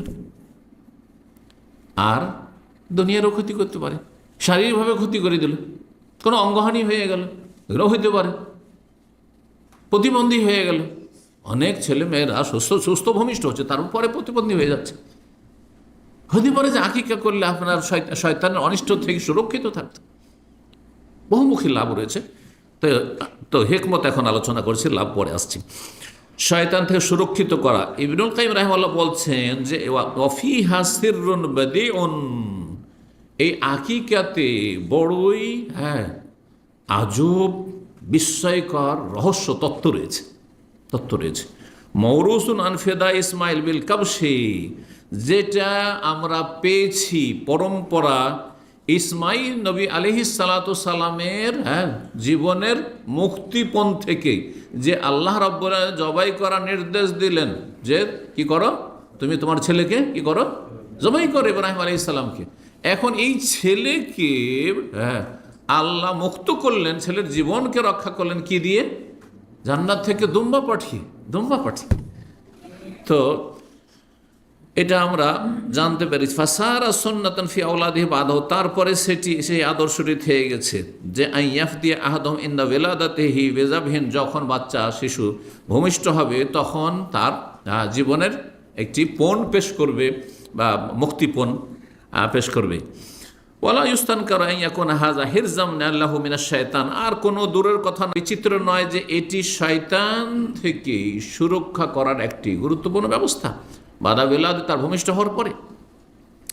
কামা কানা যিকরু ইসমিল্লাহ ইনদা ওয়াজিফির রাহিম হিরজান লাহু মিন জারারিশ শাইতান, যেমন হাদিসে রয়েছে যে সহবাসের পূর্বে যদি আপনি দোয়া পড়েন, সুন্নতি দোয়া বিসমিল্লাহ আল্লাহু জান্নিবনা শাইতান ওয়া জান্নিবিশ শাইতান মা রাযাকতানা, তাহলে এই বাচ্চা যদি আল্লাহ দেন তাহলে কি হবে, লাম ইয়াদুররুহু শাইতান আবাদা, শয়তান কোনো ক্ষতি করতে পারবে না। যেমন এইটা একটা মাধ্যম সুরক্ষিত করার, তেমন আকিকা করাটাও বাচ্চাকে সুরক্ষিত করার একটি মাধ্যম। লিহাযা কাল্লা মান ইয়াতরুকু আবাহুল আকিকা আনহু ইল্লা ওয়া হুয়া ফি তাখবীতি মিনাশ শাইতান, এই জন্য দেখা গেছে সুবহানাল্লাহ, ইমাম ইবনুল কাইয়িম রাহিমাহুল্লাহ বলছেন সেই যুগের কথা যে কোনো বাবা মা যদি আকিকার ক্ষেত্রে গাফিলতি করে আর আকিকা না দেয় বাচ্চার, অথচ সচ্ছল ছিল, তো দেখা যাচ্ছে যে সে শয়তানের শিকার হয়ে যাচ্ছে। শয়তান তার ক্ষতি করে দিচ্ছে, শারীরিক ক্ষতি করে দিল, মানসিক ক্ষতি করে দিল, দিনের ধর্মের ক্ষতি করে দিল, ইমানের ক্ষতি করে দিল। ও আসরারু শারি আযামু মিন হাযা, আর শরীয়তের যে সব তত্ত্ব রহস্য রয়েছে এর চাইতে গুরুত্বপূর্ণ আরও রহস্য তত্ত্ব থাকতে পারে, যেগুলো হয়তো আমরা উদ্ঘাটন করতে পারবো না। আল্লাহর দিনের হিকমত আল্লাহ ভালো জানেন। ওয়ালিহাযা কানা সাওয়াব আন্না যাকার ওয়াল উনসা ইয়াশতারিকান ফি মাশরুইয়াতিল আকিকাতে, এই জন্য ছেলে সন্তান হোক আর মেয়ে সন্তান হোক আকিকার শরীয়ত সম্মত হওয়ার ক্ষেত্রে সমান, যে আকিকা দিতে হবে, সে দুটো আর একটার পার্থক্য, কিন্তু আকিকা ছেলে হলেও দিতে হবে, মেয়ে হলেও দিতে হবে। জি। ওয়াইন তাফাদালা ফি কাদরিহা, যদিও পরিমাণে পার্থক্য রয়েছে। তোহফাতুল মাউদুদ বিআহকামিল মাউলুদ, শুধু বাচ্চাদের নবজাতকের বিধিবিধান নিয়ে একটি কিতাব ইমাম ইবনুল কাইয়িম রাহিমাহুল্লাহ রয়েছে, খুব গুরুত্বপূর্ণ কিতাব। জি। এই সাবজেক্টের ওপর এইটি হচ্ছে আমার জানা মতে এই উম্মতে মুসলিমের প্রথম কিতাব লেখা হয়েছে, শুধু এই সাবজেক্ট, নবজাতক শিশুর আরবি ভাষায়, খুব গুরুত্বপূর্ণ কিতাব। আর যতগুলি আলোচনা আলেম আলমারা করে থাকেন বা আমরা করে থাকি, আসল মূল কিতাব হচ্ছে ওই ইবনুল কাইয়িম রাহিমাহুল্লাহর কিতাব, সমস্ত আগের কালেকশনগুলি তাতে রয়েছে। 15 নম্বর মাসলা হচ্ছে বা পয়েন্ট হচ্ছে আকিকা সম্পর্কে, সেটা হচ্ছে আকিকার উপকারিতা। কয়েকটি উপকারিতা বর্ণনা করব, যা আমি নোট করে নিয়ে এসেছি। 1 নম্বর হচ্ছে তাআতুল্লিল্লাহ, আল্লাহ এবং রাসূল আনুগত্য করা, আতিউল্লাহ ওয়া আতিউর রাসূল, আল্লাহকে মানো এবং রসুলকে মানো। জি, রসুল্লাহ সাল্লাল্লাহু আলাইহি ওয়াসাল্লাম এটি আদর্শ। জি, আর রসুলকে মাইয়তিউর রাসূলা ফাকাদ আতা আল্লাহ, যে রসুলকে মানলো সে আল্লাহ কি মানলো, সে আল্লাহ রসুল আনুগত্য করা, এটা সবচেয়ে বড় কাজ। জি, এটি ইবাদত। 2 নম্বর হচ্ছে ইহইয়াউল সুন্নাতি নববিয়ান, নবী সাল্লাল্লাহু আলাইহি ওয়াসাল্লামের সুন্নতকে জীবিত করলেন আপনি। এখন এই আকিকা করা যদি আমরা সবাই বন্ধ করে দিই বা কোনো দেশে বন্ধ করে দেওয়া হয়েছে, তার মানে এই সুন্নতটা সেখানে মরে গেছে, মৃত সুন্নত। যেমন আমাদের দেশে এক সময়, আজকে থেকে 30 বছর আগে, হানাফি এলাকাতে তাহিয়াতুল মসজিদ বলে কোনো নামাজ ছিল না, ছিলই না, বরং এর বিরোধিতা ছিল। জুমা মসজিদে গিয়ে চোখের সামনে দেখেছি, আগে বসবে একটু, 10-20 সেকেন্ড হলো, বসার পর উঠে তখন শুরু করবে, যাতে হাদিসের বিরোধিতা হয়। আহলে হাদিসেরা কিছুটা জানত, যদিও গ্রামে গঞ্জে হয়তো অত দাওয়াত পৌঁছিত না, তখন সোশ্যাল মিডিয়াও ছিল না, কিন্তু তারপর কিছুটা অন্তত তারা জানতো, কারণ তাদের আলেম ওলামারা হাদিসের আলোচনাগুলি করেই থাকে, আর তারা চেষ্টা করে যে হাদিসে কি আছে। তো যার ফলে সেই যুগেও অনেক পার্থক্য দেখা গেছে, যে যারা পরম্পরা ওই সব মযহাবের দোহাই দিয়ে চলছে, বাপ দাদা ধর্ম পালন করছে, তাদের মধ্যে বহু সুন্নাত মিলিত ছিল। তারপরে মাগরিবে আজান যেমনই লা ইলাহা ইল্লাল্লাহ শেষ, সাথে সাথে একামত, একবারে কোনো চান্সে নেই যে 2 রাকাত পড়তে দেবে। এখন অনেক হানাফি মসজিদও চান্স দিচ্ছে যে আপনি পড়তে পারবেন হয়তো, কিছুটা নমনীয় হয়েছে, হয়ে জানা হয় নাই। তাহলে এই সুন্নতগুলো, মৃত সুন্নত জীবিত হচ্ছে। এরকম বহু মৃত সুন্নত আমাদের সমাজে। নগদ মোহরের মৃত সুন্নত এমন মেরে দিয়েছিল, নগদ আসলটাকে মেরে দিয়ে নকলের ওপর আমল। কোনো নগদ মোহর বলে কিছু ছিল না আমাদের দেশে। আমার পুরো ডিস্ট্রিক্ট আমি বলতে পারি আলহামদুলিল্লাহ যে আমার পরিবার, আমরা প্রথম নগদ মোহর চালু করেছি। আর আমার পাশের ডিস্ট্রিক্টে দিনাজপুরে আমার শ্বশুর বংশ প্রথম, যখন আমি বিয়েতে গেলাম, বলছে আমাদের বংশ নগদ ছাড়া কারো ধার মোহর নেই, সে অল্পই কিন্তু নগদ আছে। তারপরে এখন তো অহরহ নগদ মোহরে বিয়ে হচ্ছে আহলেদের সমাজে, কিন্তু তখন আহলেদের সমাজেও নগদ মোহর ছিল না, সব বাকি, সব বাকি। আবার কি বেদাতি তরিকার বাকি 101 টাকা নগদ, এটা পরে হলো। প্রথম দিকে 1 টাকা নগদ হইত, তারপরে 5 টাকা নগদ হইত, তারপরে 101 টাকা নগদ, তারপরে 201 টাকা, 501 টাকা নগদ, আর বাকিটা বাকি। বুঝতে পারছেন কোথা থেকে পেলো যে 501 টাকা করতে হবে, 101 টাকা করতে হবে? সব বিদাতিগুলো।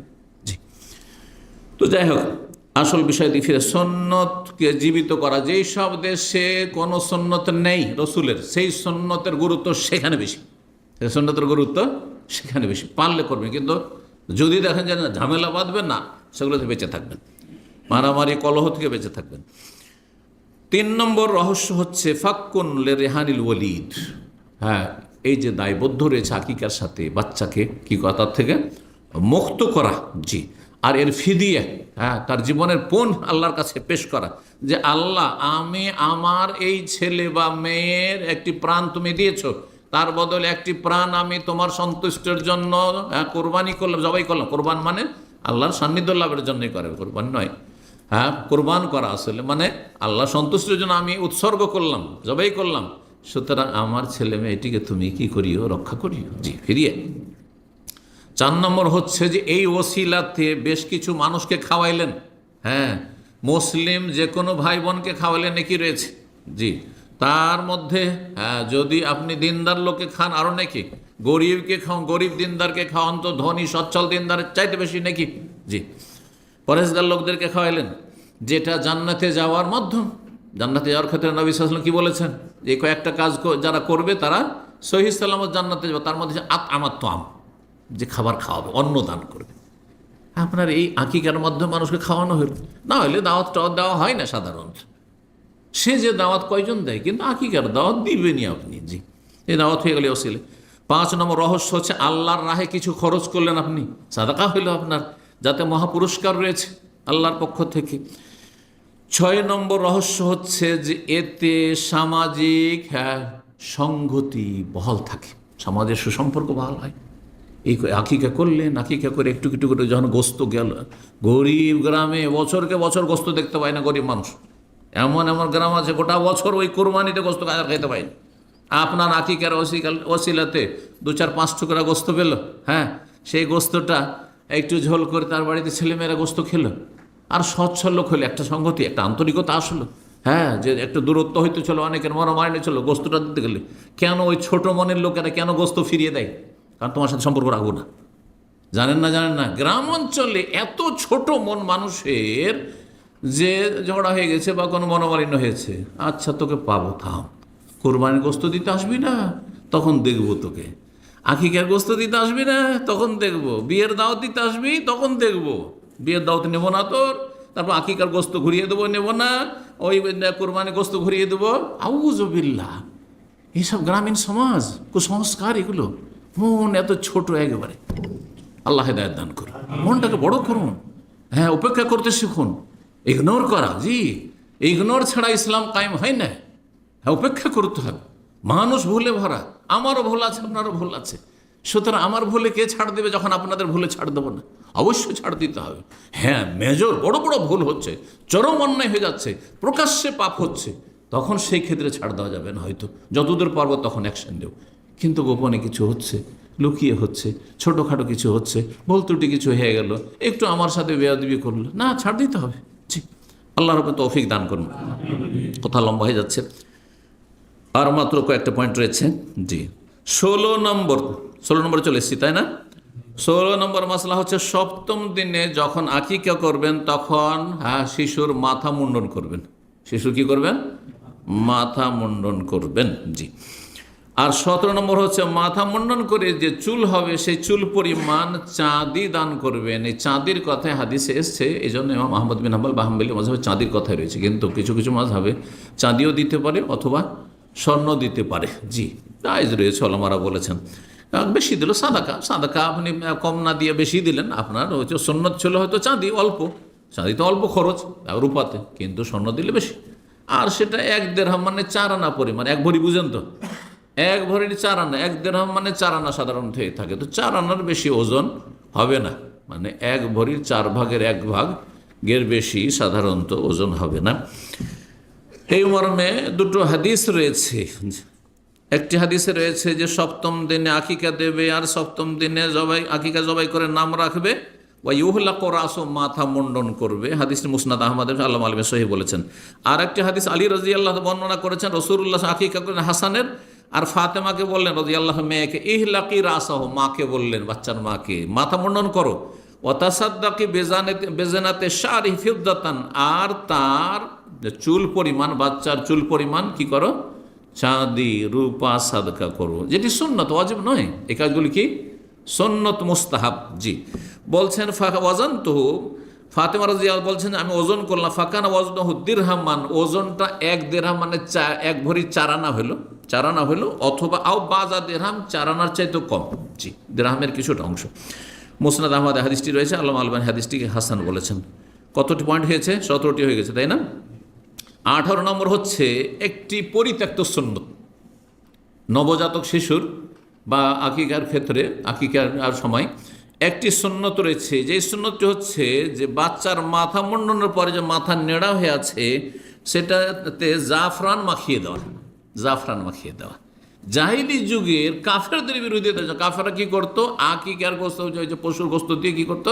তারা রক্ত দিয়ে রক্ত মাখিয়ে দিত। সেটা না করে তাদের বিরোধিতা করে জাফরান খুব মূল্যবান, জানেন জাফরান। জি, মায়েশা রাদিয়াল্লাহু তাআলা বলছেন, কানুফিল জাহিলিয়াতি আক্কু, জাহিলি যুগে মক্কার কাফেররা যখন আকিকা করতো, তার মানে তারাও আকিকা করতো। তারা এইসব আকিকা কোথা থেকে পেল? ওই যে পরম্পরা, ইব্রাহিম আলাইহিস সালামের ধর্মের কিছু পেয়ে গেছে, বুঝছেন না? তার মধ্যে কুসংস্কার ঢুকিয়ে, যেমন আমাদের দেশে মাজার পূজারি ধর্মকর্ম, শিরকে করছে, বেদাত করছে, আর কিছু ভালো কাজও করছে, কিছু সুন্নতও করছে। জি, তো বলছেন যে খাজাবু কুতনাতান বেদামিল আকিকা, আকিকার রক্তে কি করতো? তুলো কিছু ডুবিয়ে দিত। আর তারপরে সেই তুলক দিয়ে কি করতো, ফায়দা হালাকুর আসাবি, বাচ্চার যখন মাথা মুন্ডন করতো, ওয়াদাহ আলা রাসি, তারপর তার মাথাতে সে তুলোটা দিয়ে মাখিয়ে দিত। জি, নবী সাল্লাল্লাহু আলাইহি ওয়াসাল্লাম বললেন যে এটা করে ইজ আলু মাকান আদামে খালুকান, ওরা জাহিলি যুগে কাফেররা রক্ত মাখাইতো, তোমরা খালুক মানে জাফরান মাখিয়ে দাও।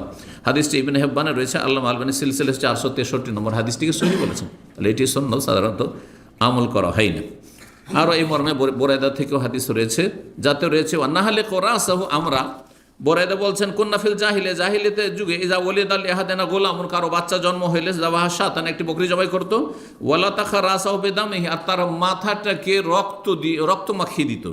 ফালাম্মা জা আল ইসলাম, যখন ইসলাম আসলো, কুন্না নাজবাহু শাতি, আমার সপ্তম দিন আমরা আকিকা করতাম, ওয়ান্নাহালে কোরাস, মাথা মুন্ডন করতাম, ওয়ান্নালতাখুহু বিজাফরান, জাফরান মাখি, এখানে জাফরান শব্দই চলে এসেছে, জাফরান মাখে, জাফরানের সুগন্ধিও রয়েছে, তো জাফরান মাখি। আবু দাউদে হাদিসটি রয়েছে, তাহলে সুনান আবু দাউদের হাদিস, আল মালমে সহি আবু দাউদের 2843 নম্বর হাদিস, হাদিসটিকে সহি বলেছেন। কয়টি পয়েন্ট হয়েছে? হ্যাঁ, 18টি আছে। 19 নম্বর, মেয়ে সন্তানের মাথা মুন্ডন করা যাবে কি না, কি জানা আছে? আমাদের দেশে করে, তাই না? কিন্তু আরবরা করে না, কারণ আরবদের বড় ওলামাদের ফতোয়া যে ছেলে সন্তানের মাথা মুন্ডন করা যাবে, কিন্তু কন্যা সন্তান হলে মাথা মুন্ডন করা যাবে না, এই ফতোয়া রয়েছে। লাজনা দাইমা স্থায়ী কমিটি সৌদি আরবে, তার ফতোয়া এটি। বলছেন যে মাথা মুন্ডনের ক্ষেত্রে দুটো হাদিস রয়েছে, দুটোই হচ্ছে ছেলে সন্তানের ক্ষেত্রে, মেয়ে সন্তান সম্পর্কে কোনো হাদিস নেই। না করা চলবে না এমন কোনো হাদিসও নেই। আর যা ঘটেছে যে মাথা মুন্ডন করার যে হাদিস মাত্র দুটি, সেই দুটি ছেলে সন্তানের ক্ষেত্রে রয়েছে। বলছেন যে একটি হাদিস হচ্ছে লাম্মা ওয়ালাদাত ফাতেমাতুল হাসান, ফাতেমা রাদিয়াল্লাহু তাআলা আনহা যখন হাসানকে ভূমিষ্ঠ করলেন, হাসান যখন তার পেটে ভূমিষ্ঠ হইল, রাসূলুল্লাহ বললেন ইহলাকি রাসাহু, হাসানের মাথা মুন্ডন কর, মাথা নেড়া করো। মুসনাদ আহমদ হাদিসটি রয়েছে। দ্বিতীয় হাদিস সামরা থেকে নবী সাল্লাল্লাহু আলাইহি ওয়াসাল্লাম বলেছেন যে প্রতিটি শিশু আকিকার সাথে দায়বদ্ধ, সপ্তম দিনে জবাই করা হবে, ওয়াইসাম্মা ফিয়া, নাম রাখা হবে, ওয়াইউহলাকু রাসু, মাথা মুন্ডন করা হবে। গোলাম বলেছেন, গোলাম মানে বালক, হ্যাঁ, তাহলে বলছেন গোলাম যখন বালক বলেছেন তাহলে বালিকা নয়, এটা হচ্ছে তাদের কথা। হাদিসটি মুসনাদ আহমদ, আবু দাউদ, নাসাই, ইবনে মাজায় রয়েছে। তো সুতরাং এটি সৌদি আরব ফতোয়া কমিটির ফতোয়া আছে, ফালা ইউশাহাল কোরাসিল মৌলুদ ইজা কানা উনসা, যদি কন্যা সন্তান হয় তাহলে মাথা মুন্ডন করা শরীয়ত সম্মত নয়। শেখ ইবনে বাজ, ইবনে উসাইমিনের ফতোয়া হচ্ছে এটি। জি, শেখ ইবনে উসাইমিনকে জিজ্ঞাসা করতে তিনি এই কথাই বলেছেন। তো আর শেখ ইবনে বাজেরও ফতোয়া এটি, যেমন দেখলেন। তো এখন আমরা কি করব? একদল এর উপর আমল করছেন আজকাল সালাফিরে, কিন্তু তারা যে দলিল বলছেন যে নিষেধাজ্ঞার, সেই হাদিসটি এভাবে রয়েছে, নাহা রাসূলুল্লাহ সাল্লাল্লাহু আলাইহি ওয়াসাল্লাম আনতাহাল্লিকাল মারআতু রাসাহা, রাসূলুল্লাহ সাল্লাল্লাহু আলাইহি ওয়াসাল্লাম মহিলাদেরকে নিষেধ, মারআ মানে মহিলা, কিন্তু মহিলাকে নিষেধ করেছেন মাথা মুন্ডন করতে। মহিলা কাকে বলে? নাবালিকাকে মহিলা বলা হয়? সাবালিকা হইলে মহিলা বলা হয়, ঠিক না? তাহলে বোঝা হলো সাবালিকা মহিলার মাথা মুন্ডন হচ্ছে হারাম, এই হাদিসের আলোকে নাজায়েজ।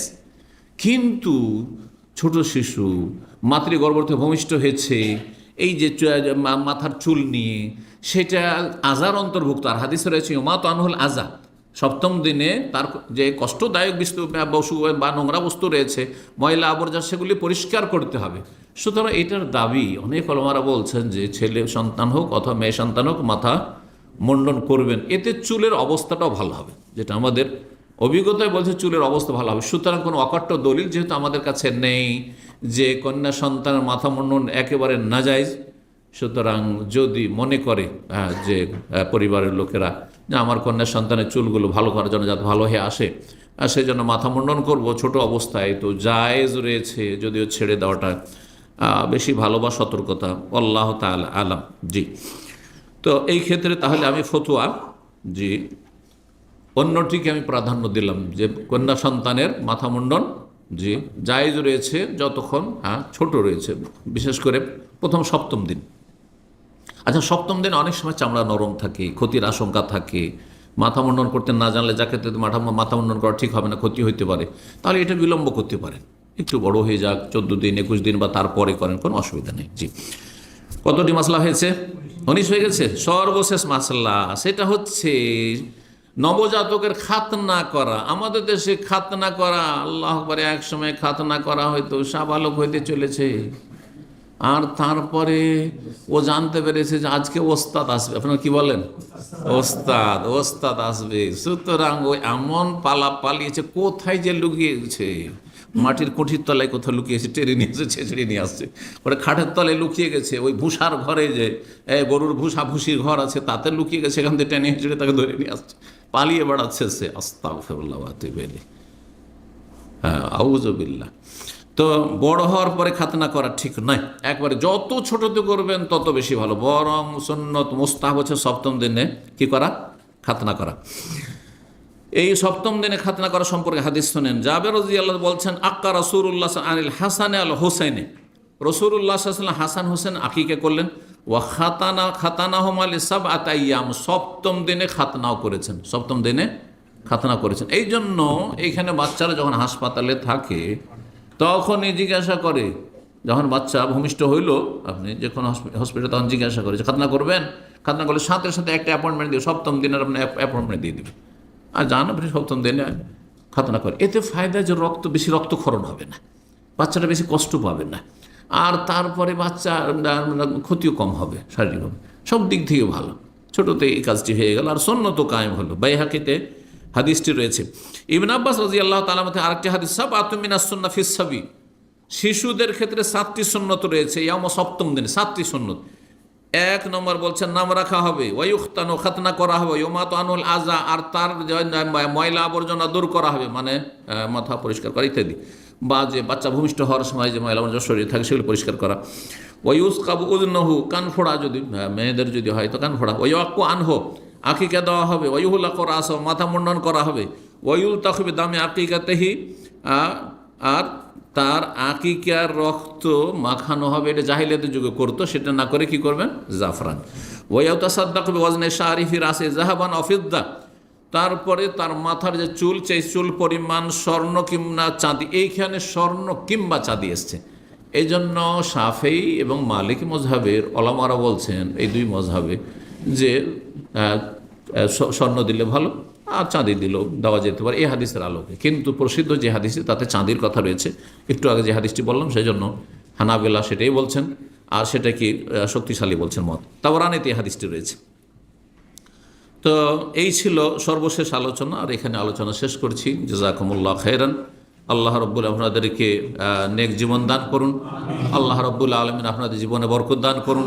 আপনাদের ছেলে মেয়ে, আমাদের ছেলে মেয়েতে আল্লাহ বরকত দান করুন, এবং কিয়ামত পর্যন্ত তাদেরকে দিনের ওপর আগামী প্রজন্মকে রাখুন, এবং সমস্ত রকমের অনিষ্ট থেকে আল্লাহ হেফাজত করুন। দিনের অনিষ্ট, দুনিয়ার অনিষ্ট থেকে আল্লাহ হেফাজত রাখুন, বালা মুসিবত থেকে আল্লাহ হেফাজত রাখুন, এবং তাদেরকে সৎ জীবন গড়া তৌফিক দান করুন।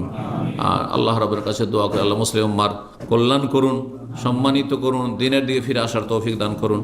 ওয়া জাযাকুমুল্লাহু খাইরান ওয়া সাল্লাল্লাহু আলা নবিয়িনা মুহাম্মদ ওয়া আলা আলিহি ওয়া সাহবিহি আজমাইন।